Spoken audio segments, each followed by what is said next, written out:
की मीटिंग रखी गई। उसमें एडीएम जगदीश गौड़ जी, हमारे जॉइंट डायरेक्टर साहब और हमारे चेयरमैन जी, पीएमओ साहब और सभी डॉक्टर्स, विभागाध्यक्ष जितने भी हैं सारे लोग इसमें सम्मिलित हुए और काफी निर्णय लिए हैं उसमें, क्योंकि अस्पताल में जिस प्रकार से 2000 से लेकर 2500 तक की ओपीडी पड़ रहे हैं, लोगों का विश्वास हमारे जिला अस्पताल पे बढ़ा है। जिस प्रकार से हमारे चिकित्सक, हमारे नर्सिंग स्टाफ जिस हिसाब से काम कर रहे हैं, सेवा कर रहे हैं लोगों की, उससे मैं दावे के साथ कह सकता हूं कि लोगों की यहाँ सेवा हो रही है और उस सेवा को बढ़ाने के लिए और ज्यादा सुविधा युक्त करने के लिए 3 डायलिसिस मशीन तो पहले से चल रही है। एक विधायक कोष से 10 लाख रुपए की डायलिसिस मशीन और इनको प्रदान कर दी गई है, क्योंकि पूरे जिले से यहाँ पे किडनी पेशेंट आते हैं और सुना है मैंने कि हरियाणा तक के पेशेंट भी यहाँ पे आते हैं और इस सुविधा का लाभ लेते हैं। ब्लड बैंक का भी टेंडर हो गया है 55 लाख रुपए की लागत से। माननीय मुख्यमंत्री श्री अशोक गहलोत जी ने इस बार बजट में घोषणा की थी मार्च में, और उसका टेंडर कर दिया गया है और 55 लाख रुपए की लागत से इसी परिसर में ब्लड बैंक बन रहा है, ताकि जब हम ब्लड डोनेशन करते हैं तो बाहर की टीमें बुलाते हैं। बहुत जल्दी वो समय भी आ जाएगा जब हमारे नवलगढ़ के जिला अस्पताल की ब्लड बैंक की टीम वो ब्लड का संग्रहण करेगी, ताकि युवा साथी आके रक्त दे सके। हमारा शुरू से लक्ष्य है, संकल्प है कि रक्त के अभाव में, दवा के अभाव में, इलाज के अभाव में किसी व्यक्ति की जान नहीं जानी चाहिए। बाकी बचाने वाला ऊपर वाला है और उसी में हमने आगे ये कदम बढ़ाया है। एक और जिला अस्पताल की और नवलगढ़ के लोगों के लिए खुशखबरी है कि राजस्थान में टोटल 6 लैब स्वीकृत हैं। वो 6ठी हमारे नवलगढ़ में हुई है। 1.25 करोड़ की लागत से IPHL लैब, जिस प्रकार से मेडिकल कॉलेज के अस्पतालों के अंदर जांचें होती हैं, वो सारी जांचें एक छत के नीचे हमारे इस अस्पताल परिसर में होंगी और उसका 90% काम कंप्लीट हो गया है। 10% बचा है। आने वाले महीने भर में हम लोग उसका शुभारंभ करेंगे, ताकि जांचों के लिए हमारे लोगों को बाहर नहीं जाना पड़े, भटकना नहीं पड़े। इसलिए ये एक बहुत बड़ा पब्लिक के सेवा का काम होगा। एक ही एनेस्थीसिया वर्क स्टेशन के लिए भी 2 मशीनें आनी है 25 लाख रुपए की लागत से। ये निर्णय भी आज लिया गया है। और एक एक्सरे मशीन 500 mA की, यहाँ शायद 100 तक की है, 300 तक की है, लेकिन और जिस प्रकार से और ज्यादा गुणवत्ता एक्सरे हो तो 500 mA की 9 लाख रुपए की लागत से MRS से एक्सरे मशीन खरीदने का भी आज निर्णय लिया गया है। एक CR सिस्टम, ये भी 9 लाख रुपए की लागत का है। एक CR सिस्टम भी खरीदने का निर्णय लिया गया है। एक हमारे भामा साहब, मेरे छोटे भाई पुष्पेंद्र, MLA कोटे से पहले हमने दी थी ये फुल्ली ऑटोमेटिक बायोकेमिस्ट्री एक मशीन आती है, वो हमने दी थी। अब एक और आवश्यकता है, तो इन्होंने आगे बढ़ के कहा है कि हम इसको भामा साहब के रूप में डोनेट करेंगे। इसकी लागत है 5 से 6 लाख रुपए। तो मैं सबकी तरफ से धन्यवाद देना चाहता हूँ। और 8 लाख रुपए की लागत से लेबर रूम के अंदर भी इक्विपमेंट्स की और आवश्यकता है।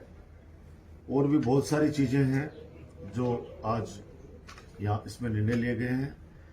51 करोड़ रुपए अभी सबसे चर्चा हुई है। 51 करोड़ रुपए सरकार की तरफ से डिस्ट्रिक्ट हॉस्पिटल के अंदर स्वीकृत हैं।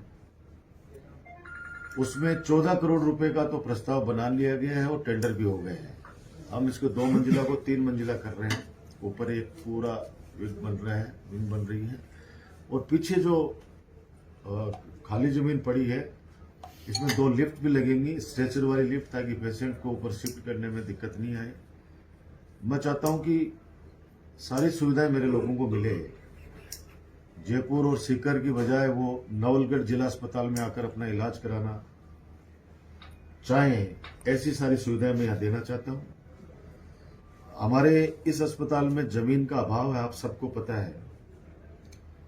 मैं इस मौके पर याद करना चाहूंगा भामा साहब, जो इस जमीन को देने वाले स्वर्गीय रामेश्वर जी सैनिक को, जिन्होंने हमारे आग्रह पर नवलगढ़ की जनता के लिए जनहित के अंदर 10 बीघा जमीन अपनी बेशकीमती दान करी। आज 2000 से 2500 ओपीडी यहाँ पे, तो आप समझिए कि डीडीसी भी हमारी 4 बन गई है यहाँ पे, दवा वितरण केंद्र जिसको कहते हैं। लेकिन अभी 4 और हों तब जाकर लोगों को ज्यादा फायदा मिल सके, सुविधा मिल सके। तो जमीन हमारे पास नहीं है। हम लोग चाहते थे कि रेजिडेंस भी बने डॉक्टर्स के। इस अस्पताल को हम लोग जनाना और बच्चों के अस्पताल में परिवर्तन कर दें। और आप सबको पता है कि नवलगढ़ के लोगों के लिए हमने एक सपना देखा था कि चौधरी बद्री प्रसाद ट्रस्ट की जो जमीन है उसके अंदर हम लोग हॉस्पिटल खोलें। आज अगर हमारे पास वो जमीन होती तो ये 51 करोड़ रुपए सरकार की तरफ से जो माननीय मुख्यमंत्री जी ने दिए हैं, ये वहां लगते, अच्छे चैम्बर्स बनते डॉक्टर्स के, अच्छा उनका रहने के लिए बनते, ताकि डॉक्टर्स यहाँ रुकना, ज्यादा आना रहना, लोगों का काम करना ज्यादा पसंद करते। नर्सिंग स्टाफ के लिए भी, क्लास 4 के लिए भी ऑडिटोरियम इनका बनता, ताकि इन फ्यूचर ये लोग कोई अच्छे सेमिनार करवाते, अच्छे अच्छे डॉक्टर्स को बुला के, ताकि इनका ज्ञानवर्धन होता तो वो हमारे जनता के लिए काम में आता। मिलिट्री कैंटीन बनती और पेंशनर समाज के लिए ऑफिस बनता, बड़ा पार्क, उस बावड़ी का डेवलपमेंट। मैं आपके माध्यम से फिर कहना चाहता हूं कि हमारी नीयत साफ है। जिनको जो आरोप लगाना हो लगाए। आरोपों से न तो पहले घबराया हूं, न आगे घबराऊंगा।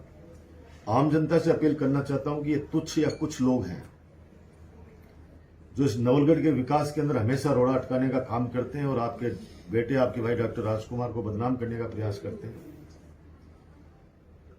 आज अगर 50 बीघा जमीन दान हो जाती ट्रस्ट की तरफ से और 25 करोड़ रुपए वो उसमें लगा रहे थे, इन लोगों ने अनावश्यक रूप से मुझे बदनाम किया और कोर्ट रूम के अंदर उस मामले को लेके गए। मैं तब तक ही चौधरी बद्री प्रसाद ट्रस्ट की जमीन के मामले के अंदर इंटरेस्टेड हूं, जब तक मेरा ये जो सपना मैंने देखा हॉस्पिटल का, मिलिट्री कैंटीन का, पार्क का, पेंशन समाज के ऑफिस का, लाइब्रेरी का, हॉस्पिटल का, कैंटीन का, रेजिडेंस जो डॉक्टर्स के बनने हैं, तब तक मैं संघर्ष करूंगा। और जिस दिन मुझे लगेगा कि दुष्प्रवृत्ति के 5-7 जो लोग हैं,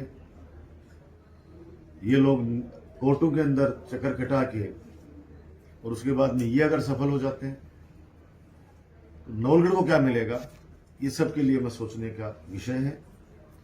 अभी से लेकर चुनाव तक ये बातें करेंगे, इनके पास और कुछ बातें करने के लिए नहीं, या तो बदराना करेंगे या फिर ये ज्यादा से ज्यादा सीमेंट प्लांट।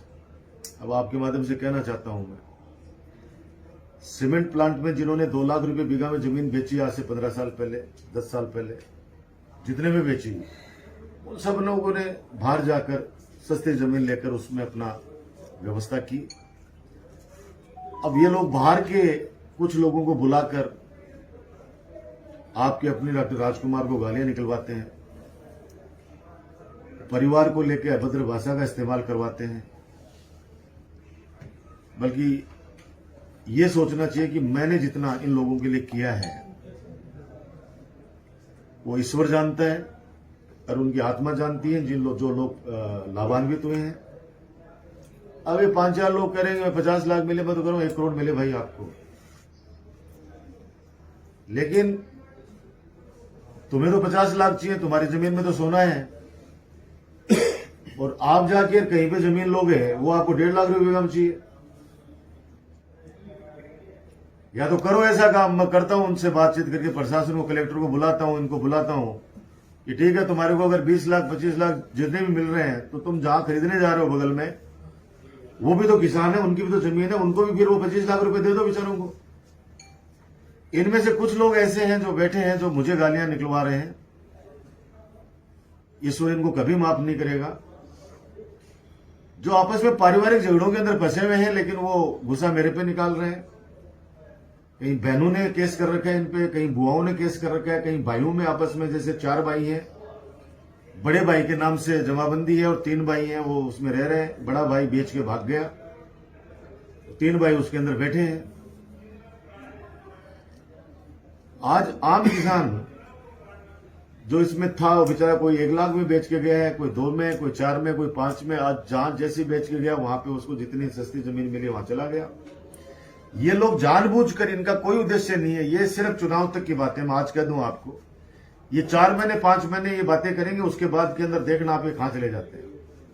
उनमें से कुछ लोग तो मेरे पास में आया मैसेज कि धरने उठाने के नाम पर फैक्ट्री वालों से पैसा मांग रहे हैं, तो भाई ले लो उनसे जाके, कौन मना कर रहा है।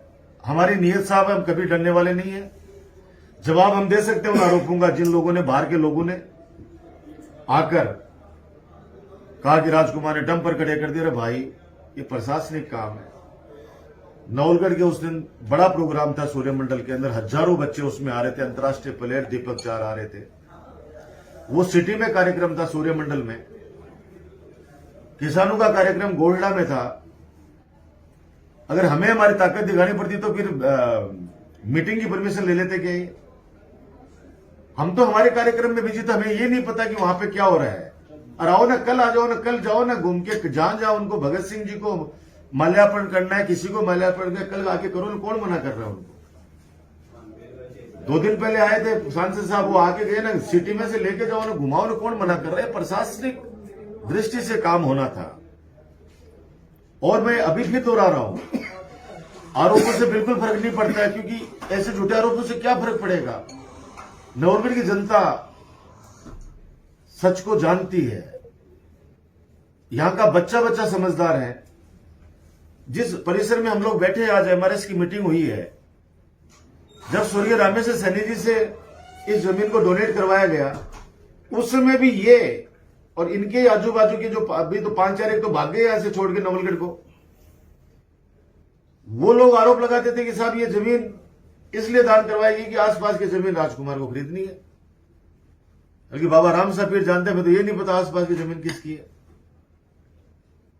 सांच को कभी आंच नहीं आती है। सत्य परेशान हो सकता है, पराजित कभी नहीं हो सकता। ये आरोप लगाने वाले, उनके लिए मैं एक ही बात कहना चाहूंगा कि आसमान पर थूकने वालों, ये मत भूलो कि वो थूक एक दिन आकर तुम्हारे चेहरे पे गिरने वाला है। तुमने पहले भी इतने गंदे गंदे आरोप लगाए हैं, अपनी बहन बेटियों को भी चुनाव में लाके और अनशन पे बैठाया है। और जब सच्चाई आई सबके सामने, तब पूरा देश जानता है, पूरा प्रदेश जानता है, पूरा नवलगढ़ जानता है। ये नवलगढ़ की जनता राजकुमार के चरित्र को भी जानती है, मेरे काम करने की क्षमता को भी जानती है, मेरे 7 पीढ़ियों को भी जानती है जो इसी धरती में पैदा हुए हैं। तुम कितने भी षड्यंत्र रच लो, नवलगढ़ का चुनाव विकास नीति पे होने वाला है। तुम राजनीति करो, हम विकास नीति की बात करेंगे, हम विकास की बात करेंगे। तुम जाति धर्म की बात करो, हम इंसानियत की बात करेंगे, मानवता की बात करेंगे। खून का कोई रंग नहीं होता। जिस दिन कोई व्यक्ति एक्सीडेंट हो जाता है और उसको कौन किस जाति धर्म का व्यक्ति आगे खून दे देता है और उसकी जान बचा लेता है, तो आप सोचिए कि वो भगवान के रूप में होता है। किस व्यक्ति को कौन सी जाति में, कौन से धर्म में, किस माता की कोख से पैदा होना है, ये सब ईश्वर के हाथ में है। हम काम करके, सेवा करके लोगों को अपना बनाते हैं, ये हमारे हाथ में है। आज नवलगढ़ विकास में बहुत तेज गति से तरक्की कर रहा है। गांव गांव के अंदर खुशी का माहौल है। हमारे राजस्थान की सरकार माननीय अशोक गहलोत साहब के नेतृत्व में समाज के हर वर्ग को लाभ देने का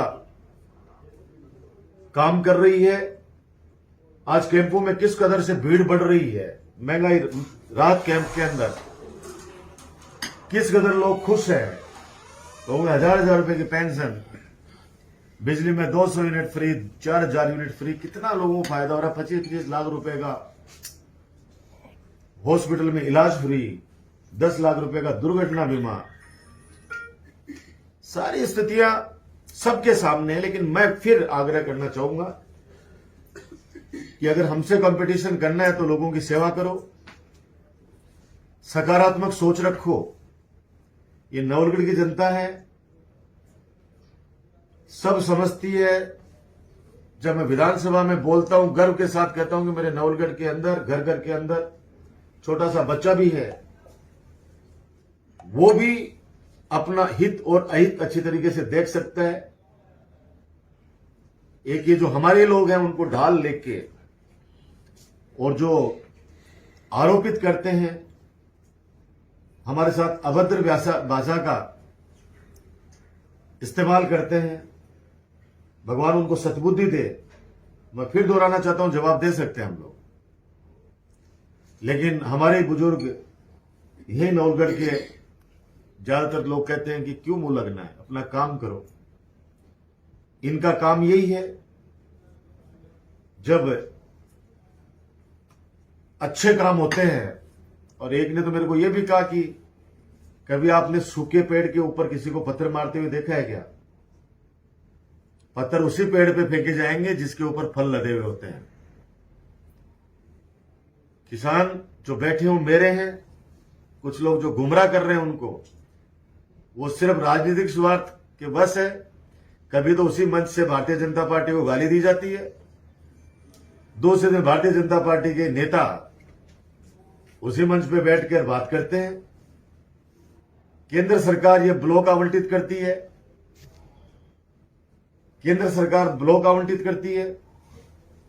केंद्र सरकार किसकी है? अभी 6 महीने पहले 3 ब्लॉक और आवंटित किए हैं केंद्र सरकार ने। भारतीय जनता पार्टी की केंद्र सरकार है, वो ब्लॉक आवंटित करती है, धरना देते हैं वो भाजपा के लोग देते हैं, और उसके बाद में गालियां देते हैं आपके राजकुमार को।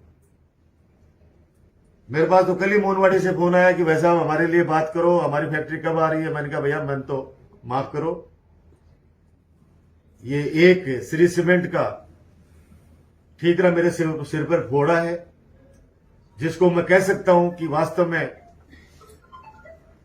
स्वीकार भी कर लेता हूं, चलो। लेकिन नवलगढ़ के अंदर एक तरफ लोग कहते हैं रोजगार की बात करो, और मैं फिर दावा करना चाहता हूं, आप लोगों को भी कहना चाहता हूं, मेरे मीडिया के साथियों को, आप जाइए उस फैक्ट्री के अंदर, और जो 700 लोग लगे हुए हैं, सौगंध आपको रामसा पीर की, आप जाइए और उन 700 लोगों से उनका एड्रेस पूछिए, उनके माता पिता का नाम पूछिए, उनका गांव पूछिए, उनकी डाणी पूछिए, और उसमें नवलगढ़ के कितने लोग हैं, वो आपके सामने सच्चाई आ जाएगी। झूठ की राजनीति पहले भी नहीं करी है, मैं आगे करूंगा जीवन में। राजनीति मेरा पैसा नहीं है, राजनीति मेरा टसन है। जनसेवा के रूप में लिया है, जीवन समर्पित किया है। और जाके जब पता चलेगा आप लोगों को कि वास्तव में नवलगढ़ के लोग कितने लगे हैं, मैंने पूछा उनसे, अरे तुम लोग नौकरी लग गए, तुम बोलते क्यों नहीं हो बाहर आकर? अब वो कहते हैं कि हमें पहले परमानेंट कराओ, वैसा अब तक बोलेंगे हम तो परमानेंट कराना क्या मेरे हाथ में? 10,000 एप्लीकेशन है मेरे पास में जो श्री सीमेंट में लगना चाहते हैं। वो बेरोजगारी किस कदर बढ़ी हुई आप सोचिए। एक तरफ हम कहते हैं उद्योग धंधे लगने चाहिए, एक तरफ दूसरे कहते हैं कि साहब बेचारे जमीनों को किसानों को वहां से भगा दिया। अरे भैया, जहां जो यहां से गए किसान, जो जमीन बेच के, वो कहां रहे हैं, किस परिस्थिति में रहे, जाके उनके देखो तो सही। शानदार जगह रह रहे हैं, वहां पे कोई घर बना लिया उन्होंने, शानदार जगह रह रहे हैं। तो वहां भी उन्होंने जमीन जिसके लिए, वो भी तो किसान ही होंगे। वो जमीन भी तो किसी न किसी की तो होगी। ऐसा तो है नहीं कि यहां तो सोना बरस रहा था और वहां पे कुछ ही नहीं है। तो मेरा कहने का तात्पर्य है कि ये लोग सिर्फ ये 3-4 महीने की 4.5 साल ये थे क्या कहीं पे? 4.5 साल ये नहीं थे। अब ये 4-5 महीने दिखेंगे, उसके बाद में फिर ये गायब हो जाएंगे। और सिर्फ जिस दिन दिक्कत आएगी, विपदा आएगी, उस दिन मैं ही, पहले भी उनके लिए काम में ही आता था, आगे भी मैं ही आऊंगा। मेरे को चाहे वो कितने भी गालियां निकलवा ले, मैं कभी भी उनका बुरा नहीं कर सकता। ये मेरे खून में नहीं है, मेरे पिता ने संस्कार नहीं दिए। उन मंचों से मेरे पे परिवार पे आरोप लगाए गए। परिवार, किसके परिवार में क्या चल रहा है हर परिवार समझ ले। मैं भी तो उसी समाज का हिस्सा हूं। मेरे भी परिवार में तकलीफ हो सकती है, लेकिन मैं इतना कह सकता हूं कि कानून की नजर में, मेरी नजर में, भगवान की नजर में मैं कहीं पे दोषी नहीं हूं। जो लोग मंच के ऊपर जिस तरह से बोल रहे हैं, उनका खुद का देख लो ना। अगर मैं खोलना शुरू कर दूं इन लोगों की पोल, लेकिन मेरे पास समय नहीं है, न मेरी ऐसी आदत है। लेकिन ये जिस तरीके से बातें मुझ पे, तो वो पिछली बार के चुनाव में तो मैं जिसको जानता नहीं, और पूरा नवलगढ़ के बच्चे बच्चे को पता है कि कितने पैसे लेकर इन लोगों ने बदमाशियां करी है, कितना नवलगढ़ को पीछे धकेल दिया। वरना आज कैबिनेट के अंदर नवलगढ़ का विधायक होता, अगर वो षड्यंत्र ये लोग नहीं रचते तो। पिछली बार जो षड्यंत्र रचने वाले ऐसे दुष्ट सतयुग में भी आते थे। कोई भी यज्ञ होता था, कोई भी पवित्र काम होता था, तो राक्षस वहां भेजे जाते थे। ये षड्यंत्र रचने वाले उसी कैटेगरी के लोग हैं। और मैंने कहा ना कि फानूस बनकर जिसकी हिफाजत हवा करे, वो सम्मा क्या बुझे जिसे रोशन बाबा राम सा पीर करे। हम लोग काम के लिए आए, काम करेंगे, और काम के बलबूते पे जनता के बीच में जा रहे हैं। जनता पलक पावड़े बिछाकर 36 कौम के लोग मुझे आशीर्वाद दे रहे हैं, प्यार कर रहे हैं, आशीर्वाद दे रहे हैं, काम बता रहे हैं। और जो काम हो गए, जुलाई मिड के बाद मैं विधायक आपके द्वार कार्यक्रम शुरू करूंगा। हर गांव डाणी में जाने वाला हूं। पहले प्रशासन गांव के संघ के हिसाब से गया था, अब महंगाई थी रात कैंप से, और अब तीसरा मेरा जो है वो जाऊंगा विधायक आपके द्वार। हर डाणी के अंदर जाऊंगा, हर गांव में जाऊंगा। जो काम हमने कर दिए उनके उद्घाटन करेंगे, जो काम अभी होने वाले उनका शिलान्यास करेंगे, और जो काम भविष्य की प्लानिंग करनी है वो मेरे लोगों के साथ बैठ के वहां पे करूंगा। पूरे नवलगढ़ मुकुंदगढ़ दोनों नगर पालिकाओं के अंदर दिन में गांव में रहूंगा, और शाम को दोनों नगर पालिका में रहूंगा। 20 दिन नवलगढ़ के अंदर हर वार्ड के अंदर हाजिरी दूंगा। आज नवलगढ़ के अंदर वार्डों की आप जाके देखिए स्थिति कितनी शानदार हो गई है। ड्रेनेज का काम चल रहा है, मैंने 2 महीने के अंदर ड्रेनेज का काम भी कंप्लीट हो जाएगा, तो गंदे पानी की निकासी का काम भी खत्म हो जाएगा। आज पीजी कॉलेज है हमारे यहाँ पे, 3 सब्जेक्ट है। बाबा साहब भीमराव अम्बेडकर के 2 छात्रावास है, 2 कन्या महाविद्यालय है, ITI कॉलेज है, साइंस पार्क है। आज नवलगढ़ परसामरा के अंदर स्टेडियम बन रहा है 20 करोड़ रुपए की लागत से, मल्टीपर्पज स्टेडियम। रणजी मैच होंगे, आज दावा करता हूं मैं, रणजी मैच होंगे, फुटबॉल के राष्ट्रीय स्तर के मैच होंगे परशुरामपुरा के स्टेडियम में। सितंबर के अंदर हमारे जननायक मुख्यमंत्री अशोक गहलोत साहब आएंगे उसका उद्घाटन करने के लिए। लाखों की संख्या के अंदर उस दिन मेरे नवलगढ़ की जनता वहां पे उपस्थित रहेगी, और गहलोत साहब आएंगे और उनको दिखाएंगे कि देखिए स्टेडियम, पहला पंचायत स्तर के ऊपर बैडमिंटन कोर्ट बन रहा है इंडोर। 3 महीने के अंदर हम उसको चालू कर लेंगे। डिफेंस एकेडमी बना रहे हैं उसके अंदर।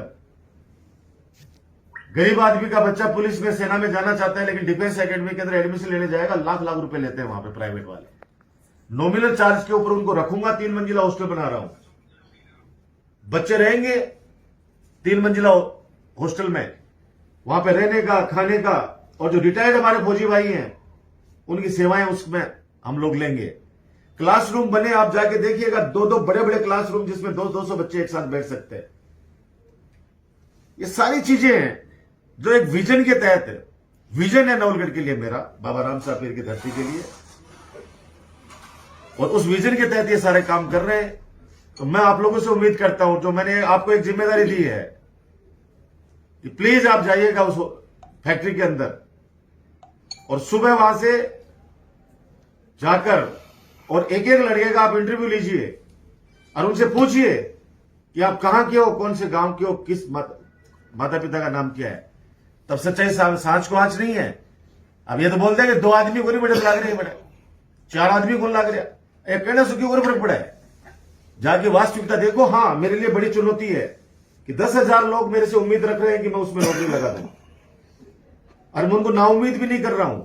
इस फैक्ट्री को इसको सुचारू रूप से संचालन होने में भी 1 साल लगेगा। धीरे धीरे योग्यता अनुसार बच्चों को फिट करूंगा, उसके अंदर किसी को निराश होने की आवश्यकता नहीं है।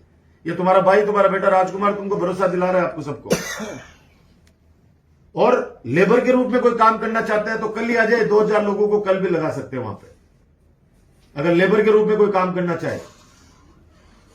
लेकिन आप समझ सकते हैं सारी स्थितियां। तो आने वाले समय के अंदर बच्चों को, लोकल बच्चों को, ये मेरा आप लोगों से मेरा वादा है कि सबसे पहले जिन पंचायतों के अंदर ये फैक्ट्री बन रही है उनका पहला हक, फिर नवलगढ़ का हक, और वो बच्चे योग्यता अनुसार अगर नहीं मिलते यहां पे तो फिर जिले का हक। और आप सबको पता है कि जो मैं कहता हूं वो करता हूं, और बहुत सी चीजें तो वो भी हैं, जैसे साइंस पार्क का सपना नहीं दिखाया था, आज साइंस पार्क 1 करोड़ रुपए की लागत से वापस नए सिरे से नए मॉडल के साथ के अंदर 2 महीने बाद में बच्चों को, स्कूली बच्चों को समर्पित करेंगे। सीवरेज के बारे में सोचते थे लोग, सपना देखा करते थे, आज सीवरेज, ड्रेनेज, आज डिस्ट्रिक्ट हॉस्पिटल, ये सब चीजें हैं। तो मेरा ये कहना है कि आज एमआरएस की मीटिंग के अंदर बाकी का आपको पीएमओ साहब बताएंगे सारी चीजें विस्तार के रूप से क्या क्या सुविधा यहां हो गई हैं। मैं धन्यवाद देना चाहूंगा आपके माध्यम से हमारे सभी चिकित्सा परिवार को, इस पूरे जिला परिवार को, जिसमें सारे वर्ग आ गए, कि बहुत मेहनत कर रहे हैं और काम ये कर रहे हैं, लोगों की सेवाएं कर रहे हैं। तो लोगों को आशीर्वाद मुझ पर मिल रहा है कि हम हॉस्पिटल में गए थे साहब वहां पे, और वहां पे हमारी सुनवाई हो रही है, वहां पे 200 पर मंथ डिलीवरी हो रही है। यहां पे आप सोचिए, फ्री ऑफ कॉस्ट, कितना बेनिफिट मिल रहा है। या ब्लड बैंक तो बनेगा 4 महीने बाद। अभी स्टोरेज यहां पे हमने पहले से व्यवस्था कर रखी है, 50 यूनिट हमारे पास रहती है, लोगों को ब्लड यहां पे अवेलेबल हो रहा है। तो ये सब चीजें हैं। तो आप लोग सारे इस चीज को, मेरी निवेदन है कि वक्त का है, समय की बातें हैं, ये सब लोग, आप लोग मुझे मेरी भावना समझ रहे हैं, और आपके माध्यम से मैं नवलगढ़ की जनता को भी, जो मुझे अच्छी तरीके से जानते हैं, मुझे अच्छी तरीके से समझते हैं, वो मेरी बातों पर निश्चित रूप से विचार भी करेंगे और आने वाले समय पे इनको जवाब भी देंगे। Thank you so much.